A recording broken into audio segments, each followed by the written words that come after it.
Okay, I'm going to go ahead and start. Today's workshop is called Memory Tricks, and the reason that next week's workshop is called More Memory Tricks is because I know a lot of tricks, and I can't get them all in one workshop. So more of the same next week. If you find today's workshop helpful, which I hope you do, and you're able to come back next week, that would be great, because that way you get sort of the full teaching on this. If you're not able to make it next week, and this is the only one you come to, hopefully you'll still get something good. My first thing that I'm going to do with you today is to show you, hopefully, the power of that word, the word tricks. I gave a workshop last week called How to Remember for Tests, so that was the first memory workshop. But for this one, what I want you to try to understand and sort of value is the fact that if you learn tricks or shortcut ways to do things, it makes it so much easier to memorize lots of things for school, and it makes your memory look even better than it is now. And I'm hoping it's pretty good to very good, but it makes it look even better. And so most of you have probably seen magic tricks performed before, either in person or on TV.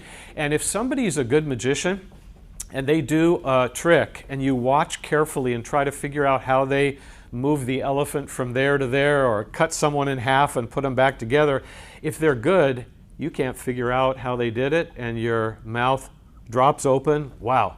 But if you find out how they do the trick and you realize, oh, that's just a cute little trick, and then you see the magic trick again, it's not so special anymore because the magic is gone. Well, I want to show you two things to start with, and I'm actually going to do this next week too. This is like your mental warm-up before I get to the main teaching. I don't know what your attitude is toward math. Some people love math, some people okay, and some people hate math with a passion. I ran into a former student today and I said, how are all your classes going this semester? She said, fine except math. And that's how she says math. And so if that's you, you're going to learn something here. If you like math, great. A few of you might have seen this before, but again, it's not to teach you math as much as it is to show you the power of tricks. Okay? So I'm just going to take a few minutes with this and then we'll move into the main section of the workshop. Okay. If I asked you to do this problem, which I don't want you to do actually, but if I asked you to do this on paper, this is 35 times what?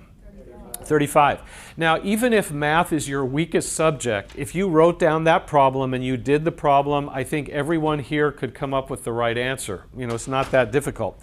But if I told you that you could actually do this kind of problem in 2 or 3 seconds in your head, most people, even if they're not great at math, would think, oh boy, you don't know my mind. I can't do something like that. But if you know the trick, it's easy. Okay, so here's how it works. When you have a 2-digit number that ends in 5 and you want to square it or multiply it by itself, all you have to do is one simple thing, and that is look at the first number, which in this case is 3, multiply it by one more than that. So this is tough math. What's one more than 3? What's 3 times 4? 12. That's pretty easy, right? Well, 12. And then you do one more thing. And that is stick the number 25 on the end. And then you're done. That's it. 1,225 is the answer. People, when I show them that, they say, wait a minute, but how did you... And you know what I always say? Who cares? As long as it works, you don't even have to know why it works. It just does. So if I give you 65 squared, you're supposed to be able to know how to do that quickly, unless I lost you over here, which is okay. It's 6 times 7, which is 42, and then 25. Okay? And that's it. When I show this to people also and they learn how to do it and they think, wow, that's fast, you know, that's good. One thing that they ask is, does this work with all numbers? And my answer to that is, no. If it worked with all numbers, we would all be math majors, right? Because this is really easy. But there are a lot of other math tricks, a lot of them, and I'm going to show you one more in a minute. But here's what I wanted to tell you.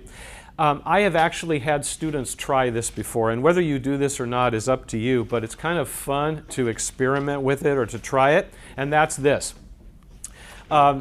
once somebody learns how to do this, even if they don't understand why it works, but they just know the 2 little steps, very often I've had students go up later today to someone they know, family member, friend, classmate, somebody, and they walk up and they hand them a piece of paper and a pen or pencil, and they say this.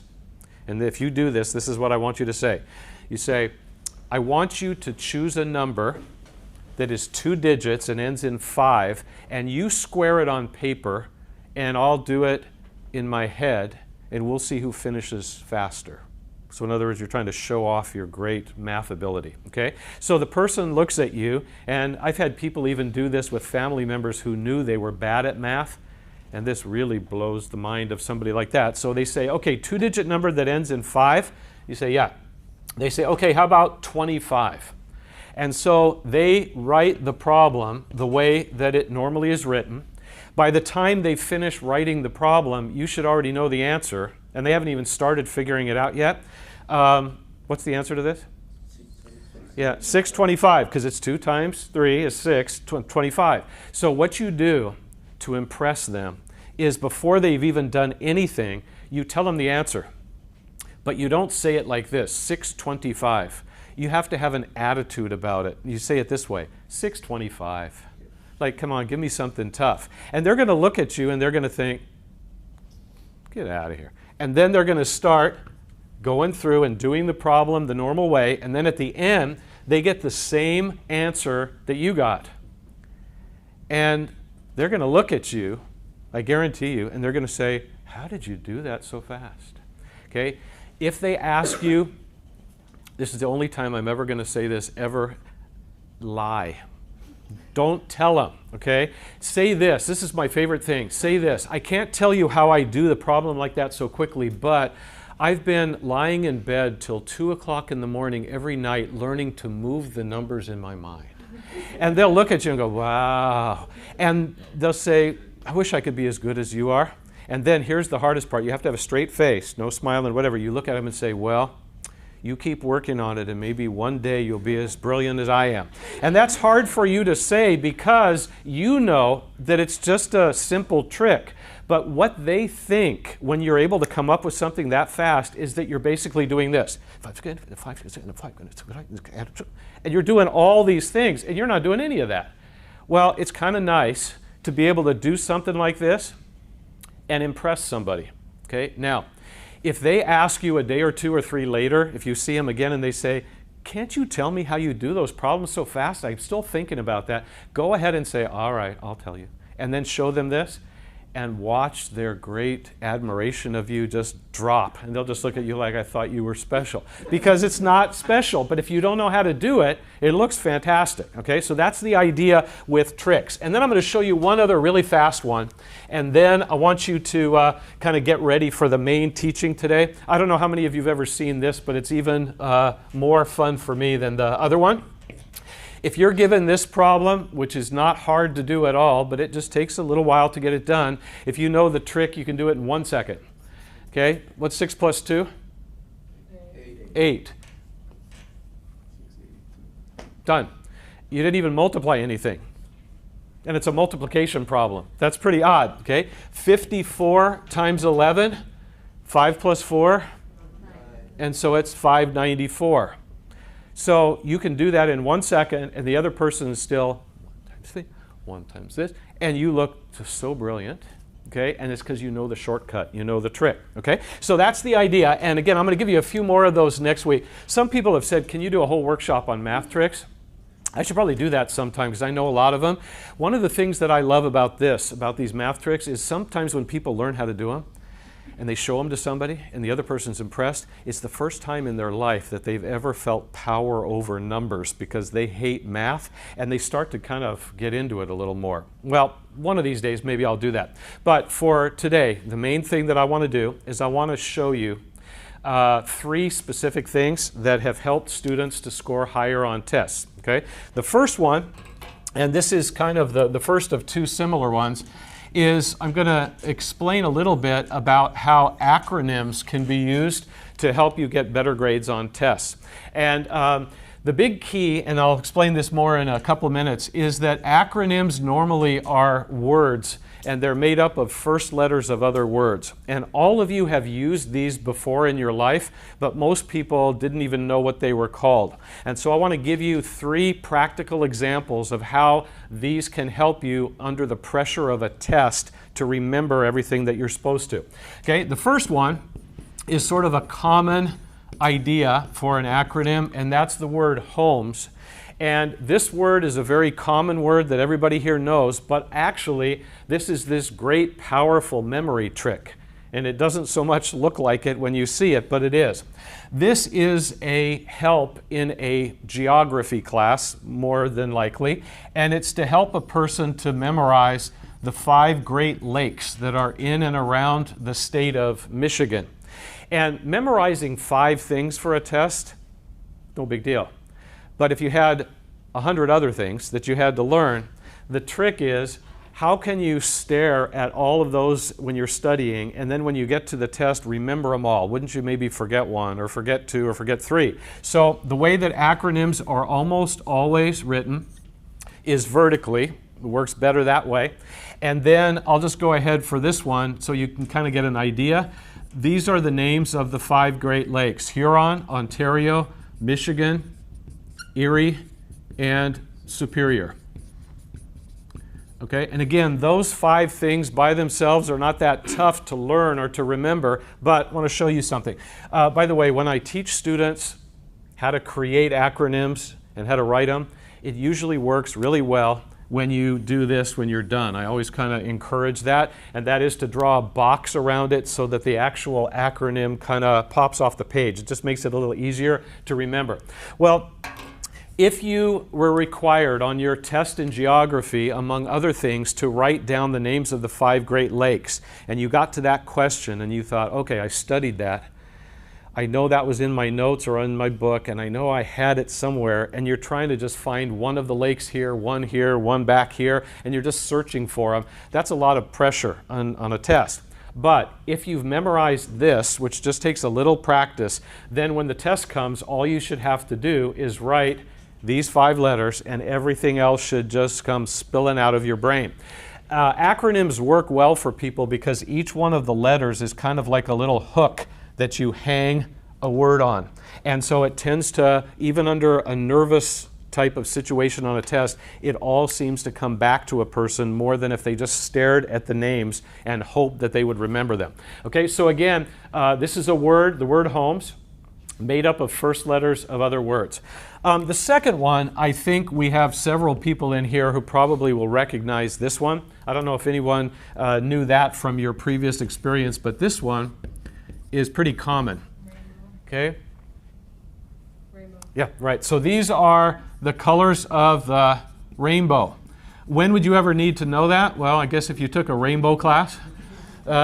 Geology, you know, whatever. Okay? And so this is a man's name, right? Roy G. Biv, even though there is no man with that name. I don't think there's ever been a man with that name, but you can pronounce it like a name, and it's simple and easy to remember. Now, this is a class participation moment, so even if you've never seen this before, I want you to try to see if you can come up with these. Everybody should know the first 5. After that, it gets a little harder. So what's this one? Red, orange, yellow, green, blue, indigo, violet. That's very impressive. Sometimes it gets so quiet when I get to the I. Indigo and violet, those are a little more obscure. Red, orange, yellow, green, blue are very, easy. Well, if you memorize this and you just practice it a few times, you would never forget it. And there may never be a time in your life where you need to know the 7 colors of the rainbow, but if you ever do, now you know. Okay, so that's a second one. And then my third example of acronyms is my favorite one ever. And other than 1 or 2 people in here who I know would remember this, everybody else would never know this, and that's because I made it up. So it's not in a book anywhere or whatever else, I made it up. And so I want to teach this to you backwards, and here's the way I'll say it. Several years ago, I had a student who came to me in a real panic. She said, I have a test next week, I have so much to memorize, I'm going to forget a lot of it. Can you help me? And I said, okay, what's the class? And when she told me, I got nervous for her. She said, it's anatomy. I don't know if you've ever taken anatomy. That's scary, okay? There's a lot of stuff to remember, and it just kills your brain trying to just memorize them. I said, what part do you need help with in particular? She said, well, everything. But one thing that I'm especially worried about is this. My teacher told us that one of the things we have to memorize for the test is the 10 organ systems in the human body. And I said, well, why are you worried about that more than some other things? And she said, because of the way it's going to be asked. And I said, well, what, multiple choice or true false? She said, oh, no, much worse. She said, fill in the blank. Just like that. Now, everybody here has taken enough tests in your life to know this. What happens to a lot of people's minds when they see blanks on a test? Yeah, you go blank. Okay, multiple choice questions, which you've all answered many times before, are not always easy, for sure, but the answer's right there. Just waving at you. All the other fake answers are waving too, and you just have to recognize which one is right. But when it's fill in the blank, there's no help anywhere. You either know it or you don't. And she said, I'm going to look at this list and I'm going to study it for hours of all 10 of them, and then when I get to the test, I'll forget half. So is there a trick? Is there a way I can do it? I said, I have an idea. Let me try this. I asked her an important question related to this. This is what you always need to ask first, and that is, do you need to know all 10 of them in this order, the way that I see them on the paper? And she said, no, any order is okay. As long as I write them all down and get credit for them. So I said, okay, that's good to know. I took all 10 of the letters and I wrote them on a piece of paper, tried to move them around and make a big 10-letter word that she could use just like this to easily remember those. Couldn't do it. It's hard to take a bunch of letters and turn them into a huge word. So I thought, how about like this? This is actually like a couple of acronyms. How about if I can find a couple of shorter words, use the same letters, and it would help her just as much. And I played around with it for a minute, and I found it. And I told her this, the same thing I'm going to tell you, and she had the look on her face that you're probably going to have. I said, I found it. This is going to help you. This is great. I'm all excited. And I told her this. Here's what it is.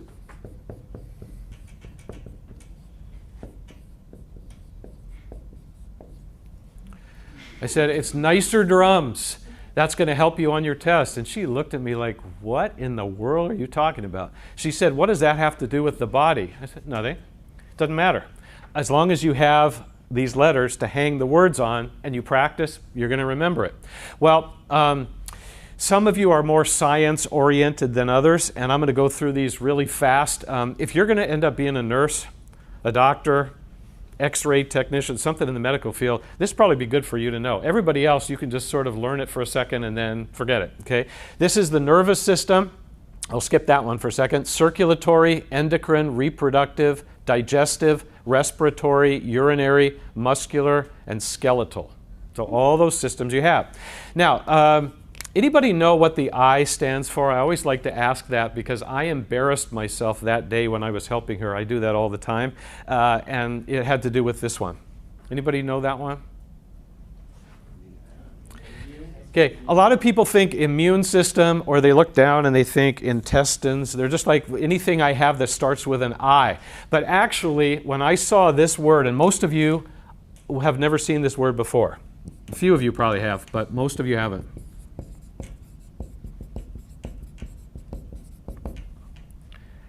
Have you ever seen that before? Most people, I looked at it and I said, integumentary system? I said, I don't have that. I don't have any integuments. I don't even know what that is. And so my student taught me. Teachers learn something every day, just like students do. And she said, yeah, you do. And I said, I do? What is it? And she said, well, it's all your outer covering. So it's your skin, nails, hair, and all of that. And I said, oh, yeah, I guess I do. So I learned something that day. And I'll never forget this, even though I'm never going to need it ever in my life. But I know it. Okay, so what we did was I went back to this with her and I said, what's this one? And then what's this one? And she kept forgetting some, remembering others. And then we went back over it and she remembered the others and forgot the others and was just kind of struggling with it. But after about 5 or 10 minutes of this over and over again, she was able to rattle off every one of those just like I did for you. We practiced a little more and then she took that with her and she studied it. as the test was approaching. How did she study it? Well, she said while she was driving. She's just thinking, 10 organ systems, nicer drums. N is for nervous, I is for integument, and just kind of went over them. Takes like 1 minute. While cooking, while walking, while doing whatever, just sort of pull it up in your mind, go over it, and then you're done. She told me later that when she went to take the test on this material, she turned the page and there it was. Name the 10 organ systems of the human body and then 10 blanks. And I said, so what did you think when you saw that? And instead of saying, I started panicking, and she just said, I smiled. I said, that's good. Smiling on a test is good. And then I said, what was the next thing you did? And what was the next thing she did? Yeah, she wrote, nicer drums, got them all, 10 out of 10, like she had, had a little memory pill. Easy, okay? Well, after she told me that, she said, thank you for teaching me that trick. And I said, you're welcome. And then she said, but at the same time, I'm really angry with you. And I thought, wow, I can't help anybody. And here's what she said. She said, I got a C on the test. The whole test?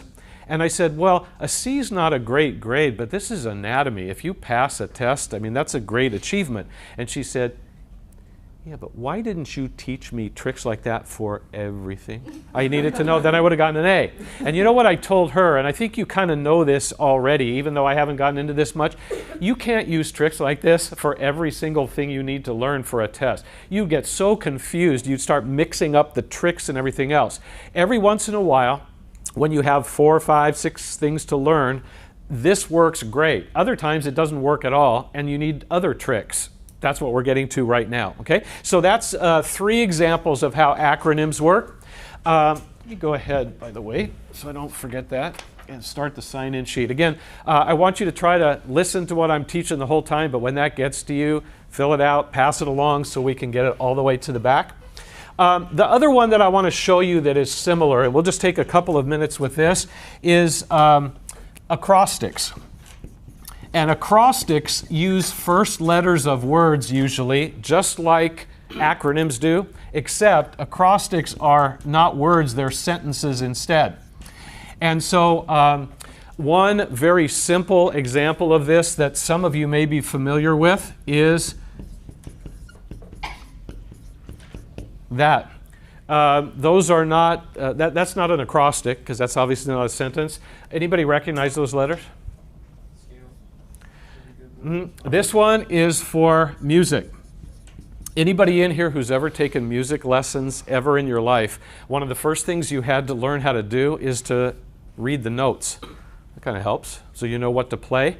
But it's really hard for people when they're learning music to learn the notes, and that's because these 5 letters are the 5 lines on the treble clef in music.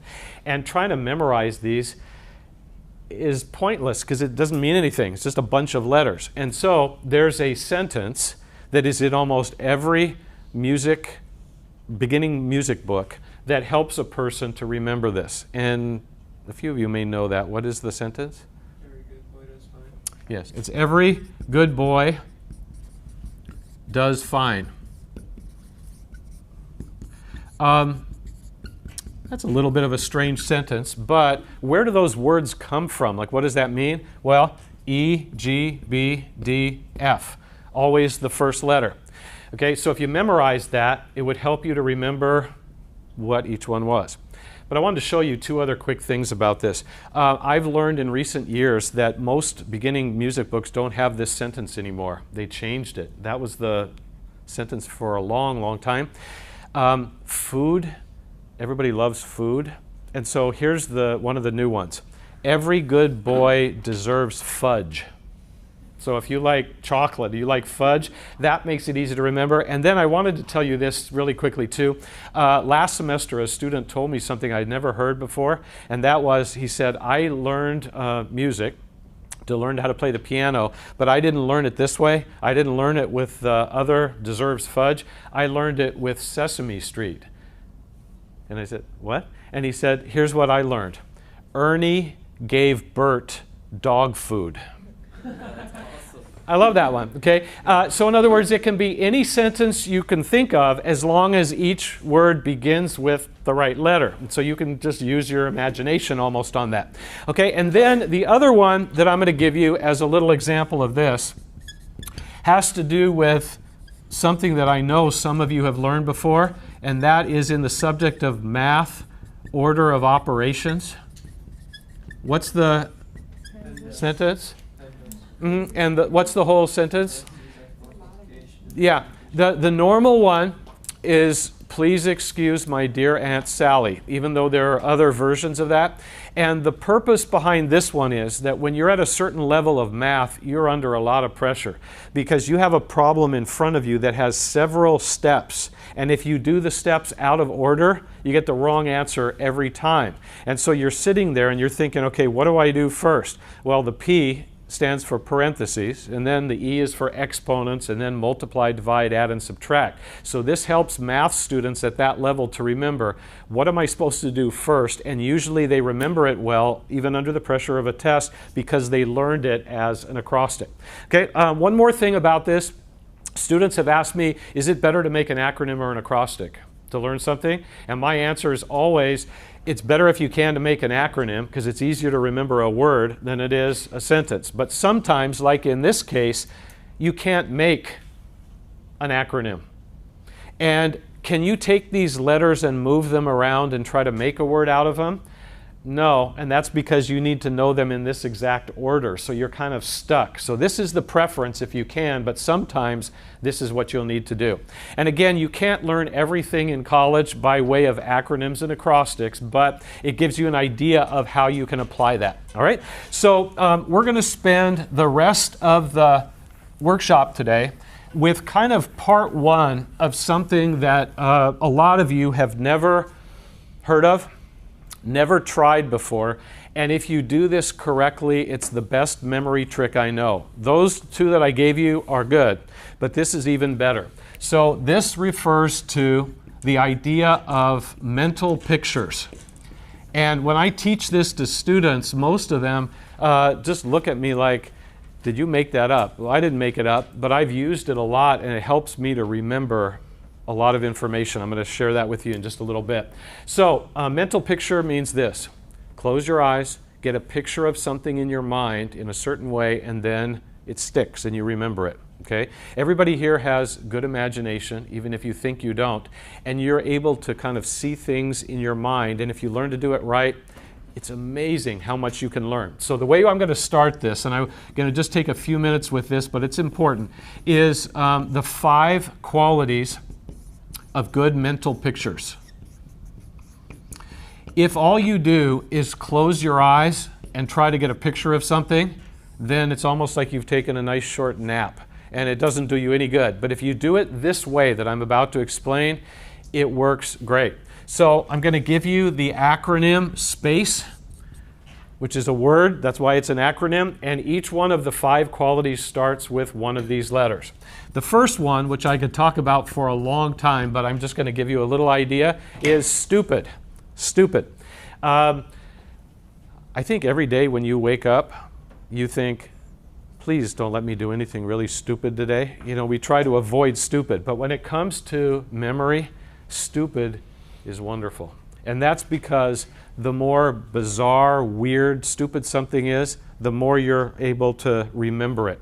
And I always tell people, I don't want you to think about this too much, but think about all the weird things in your brain, all these things that you remember that you don't even want to remember. You wish you could just push the delete button and it's all gone, but you have all this stuff in there and you can't get rid of it. Well, I'm going to show you examples of these in a minute.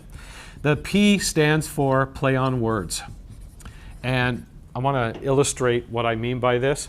I'm going to ask everybody here, including those who are really tired, so this always makes me scared when I ask people to close their eyes.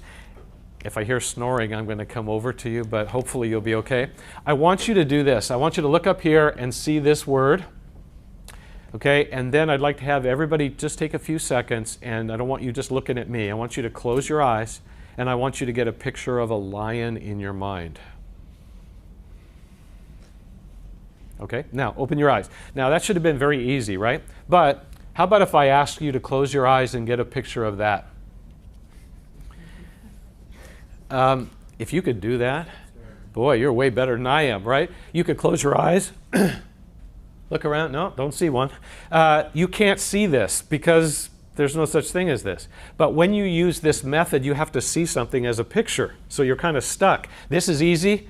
This is impossible. So what do? Well, an example is this. Can you get a picture of this in your mind? Yes. Is it the same as that other word? No, but it's a play on words, which means a rhyming word, a word that sounds like another word. And again, I'm going to show you how this actually works in a minute, but that's an important part of this, because if you can't see it in a picture, you can't do it with this method. Okay? The A stands for action. And this is something that a lot of people never think about related to memory, but it's definitely true, and I'm going to illustrate it. I want you to look up here, look for just a second at my hands. Okay, which one do you look at first? Yeah, this one. Why? It's moving. Well, what's wrong with that one? It's just there, right? Is this more interesting than this? Well, if I did this for like 30 more seconds, you'd stop looking here. You think, man, that is boring. And then you'd look over here. But at first, your attention is drawn to something moving more than something that's standing still. So when you use this method, if you learn how to make it not like a photograph, just frozen in your mind, you're going to remember more. People tend to forget things like that, but if it's like a video and there's movement involved, you tend to remember it more. It helps it stick in your mind. Okay, and then the C, I'm going to talk about for just a minute because it actually has two different meanings to it, both of these very important to the success of this method. The first one is your vocabulary word for the day, and if you already know that and use it in your vocabulary, great. If not, it's a really good word to start using in your spoken vocabulary and on paper. The word vivid means clear, but it means something more than that. And so what are a couple of other words you could use to describe vivid besides clear? Visual is possible. Any others you could think of? Bright. Bright is good too. The word vivid in this case means alive, in focus, bright, sharp, like that. And then here's my favorite thing, because everyone will understand this. Last semester, first time ever, it shows how life is changing. So I asked, what does vivid mean? Somebody said bright, alive, in focus. And then one person raised their hand and they said this. HD. Okay? Everybody here knows what an HD TV looks like, whether you have one or you just walk by it in the store and you look at it like, that's alive. It's like coming right off of there. That's the way you want your pictures to be. And if they're not that way, it's not going to work. And so I want to show you one more thing before I write the other here. You don't have to answer me on this, but just a couple minutes ago, I asked you to close your eyes and get a picture of a lion. So the question is, when you closed your eyes, did you see a lion? And some people, here's what they say. I asked them that question, they say, yes, I certainly did. I said, oh, good, describe it for me. Well, the head was on the left, tail was on the right, it was facing me, had a really big mane, and they're describing it as if it's right in front of them. That's good. That's what this is. But, and again, you don't have to admit to this, but I know every time I do this with a group, at least a few people, here's their answer. I say, did you see a lion when you closed your eyes? And they say, no. And I say, no? No. Well, did you close your eyes? Yes. Did I ask you to see a lion? Yes. But you didn't see one? No. And I say, why? And here's their answer every time. I don't need to. I already know what a lion looks like. In other words, it's all just intellectual. I don't need to see it. Well, that will kill this method faster than anything else. You need to see it alive as if it's right in front of your face. And if you do, this will work great for you. If not, it won't work. Okay? And then the other meaning of clear is this, not confusing. So if you learn to create a very stupid, weird picture of something in your mind, you want to be able to see that later and know what it's a picture of and not sit there thinking, what is that? So the last little one, and then I'm going to give you some applications of this, is the little phrase easy to see. So when you do this method, you need to learn how to create pictures where it's not so crammed and crowded, but just a few here and there, and it's easy for you to see in your mind, and then you remember it. Okay? So these are the qualities, and so what we're going to do for the rest of the workshop is to figure out when would you ever use this. And I'm going to actually show you one or two more applications of this next week if you're here for that workshop. But I'm going to give you one specific one now that is my favorite one. And this is, again, like a good use of mental pictures. And it is in remembering names, people's names. How are you with remembering people's names? Yeah, every once in a while somebody says, good, I remember most names, but most people, that's the way they look. They say terrible. Some people say I'm really good with faces. Really good. Don't remember names at all. And everybody here has had this happen to you before, I think, some more than others. You meet somebody, you introduce yourself, they introduce themselves, you talk for a few minutes, you say, okay, nice to meet you, leave. See them again a few days later, a week later, they will walk right up to you and they remember your name. And whenever somebody remembers your name, that makes you feel kind of special, but you're also horrified at the same time because, yeah, you're just, hey buddy, how you doing? And you can't remember their name. If you could learn how to be really good at remembering names, this gives you an advantage in your personal life, in school, in business, lots of different areas, because most people are terrible with names. So if you get good at it, it gives you an advantage. Well, how do you remember somebody's name when you meet them? You actually have a lot of different ways to do that. There isn't just one. But the way that I want to show you involves this method. And if this, what I'm about to show you, if this seems really weird and stupid to you, then just remember, oh yeah, that's good. Okay, so here's the example I'm going to give you. We're going to do this with two names. Okay. You meet a lady with no hair. I'm not going to draw the hair on there, but you meet a lady at a party or a meeting or something, and you want to remember her name. It's important to you. And so we're going to start out with the easiest name I know for this, and then we're going to get to a hard one. Okay, her name is Sandy Campbell. And so what you're supposed to do when you use this method is to look at her face, think of her first name, and come up with a picture that this reminds you of, and put the picture somewhere around her face in your mind. So when you hear Sandy, what's the first thing you think of? Yeah, most people think of sand, like at the beach. Is that the only right answer?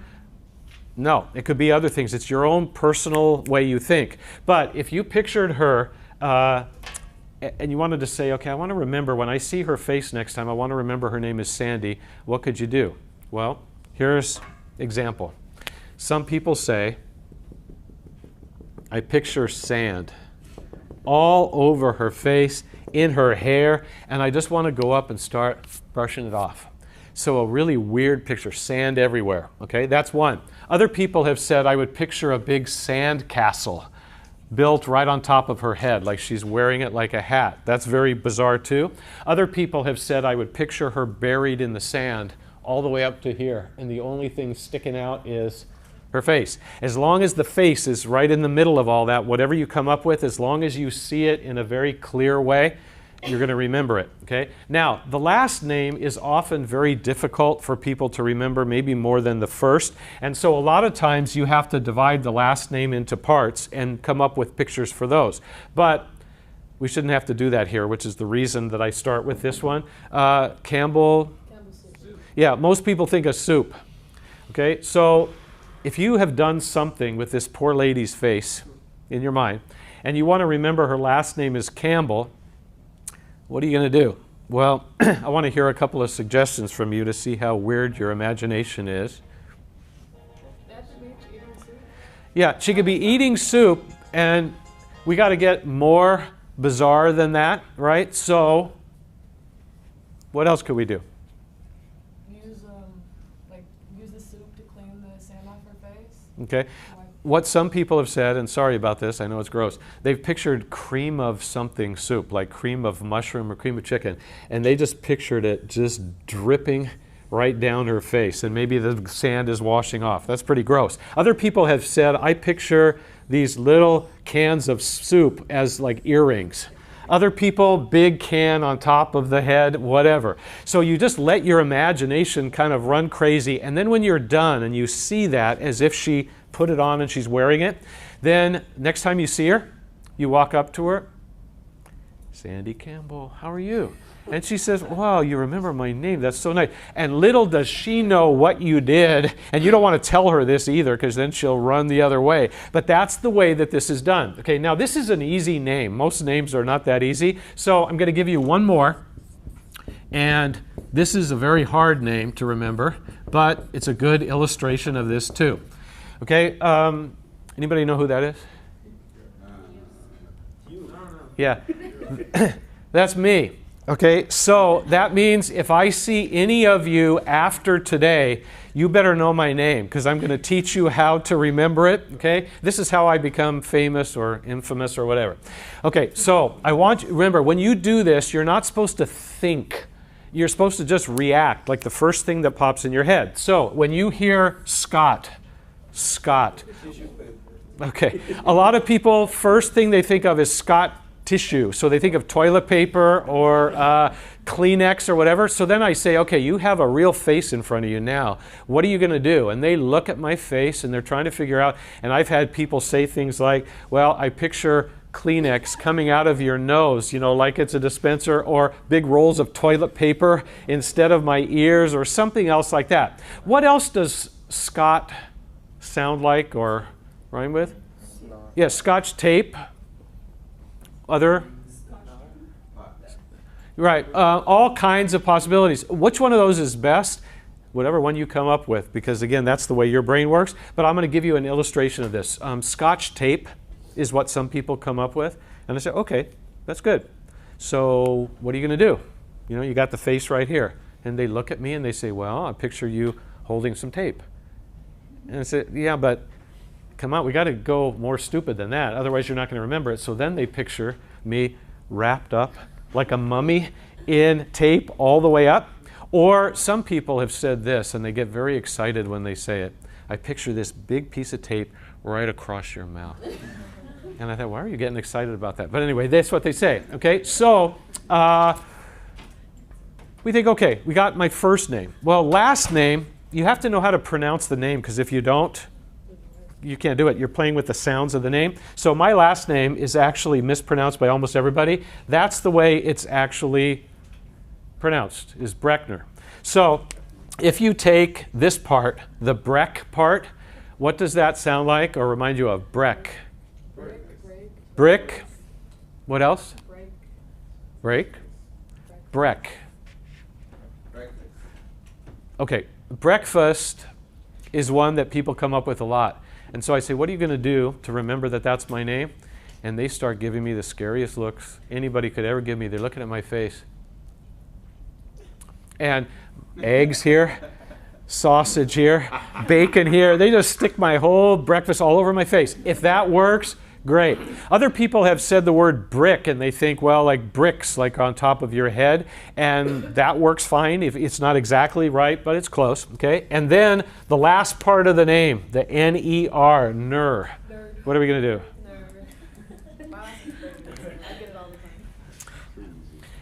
Most of you, I think, know what nerd means. Okay.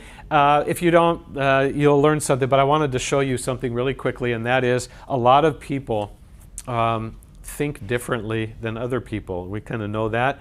And I've asked some people, I said, I want you to just listen to this, and then the first thing you think of, say it. And I say, ner. And you know what some people have said? They say, nerve.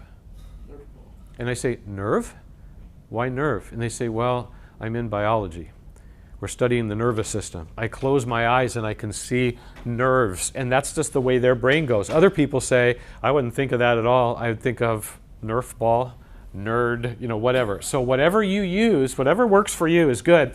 Well, there are all kinds of pictures that you could create for somebody to be a nerd, and whatever you came up with, you try to play around with the sounds and all that, you come up with something strange around the face, and then if you see it in a clear way, then the next time you see the person, you'll remember. Now, I want to tell you a couple more things, and we'll finish up with this. Did the sign-in sheet make it all the way around? Okay, you can just, it's okay, I'll go ahead and get it afterward, but nobody missed that? Okay, good. What I want to tell you is this, let you in on a little secret. I always tell my students this. Every semester, the first day of class, I say something, and as soon as I say it, I think, why did I say that? I shouldn't have said that. And that is, I tell all my students, I'm going to learn all your names in the first couple weeks of the semester. And this semester, I have 160 students, or at least had that 160 at the start. That's a lot of names, okay, especially for an old brain. Well, I learned them all. I know them all. And that makes me look like I'm some kind of memory genius. How could you remember that many names? It's a trick, okay, that makes me look better than I really am. Just like everything that I've shown you today, starting with those math tricks. So I learned some of my students' names by just looking at them and looking at the name, and it kind of clicks. Other people, I can't remember their name. For some reason, it just won't get in there. Whenever that happens, I use this method and create these weird pictures around their brain, around their head, and then when I see them the next few times, I see those pictures, I remember their name, and then after a little while, those pictures disappear. They're like a crutch, you know, that you need for a little while, and then once you know the name, you don't even need it anymore, and they go away. The fact that I'm able to remember 160 names is even amazing to me, because I can barely remember where I left my keys or whatever else, but I can remember that because I use this trick all the time. And if you've learned this and you kind of get the idea of it, what a lot of people tell me is, I understand what that says, but I could never do that. And I say, why? And they say, I just don't have a good imagination. And I always say, yes, you do. You just have to learn how to apply it for this. So this is the last thing that I'm going to leave you with, and this is just a little mental exercise for you to do even as you leave here. I know that you know your name. If you don't, we're in trouble, okay? But if you met someone and you wanted to teach them how to remember your name this way, you would have to create picture for your first name and last name. So the question is, what does your first name sound like, rhyme with? How about your last name? Think about that, and some people find it very easy because their name sounds just like something or whatever. Other people say, wow, my name doesn't sound like anything. But if you think about it long enough, you can figure it out. Think about a friend of yours. You already know their name, but think about their name. How would I create pictures? And once you start doing that with a few more people, it starts getting easier. And I can do this pretty well just because I've done it for a long time. So it's like any skill that you develop as you go. Okay, so just give it a try. It's kind of a fun thing to do as well.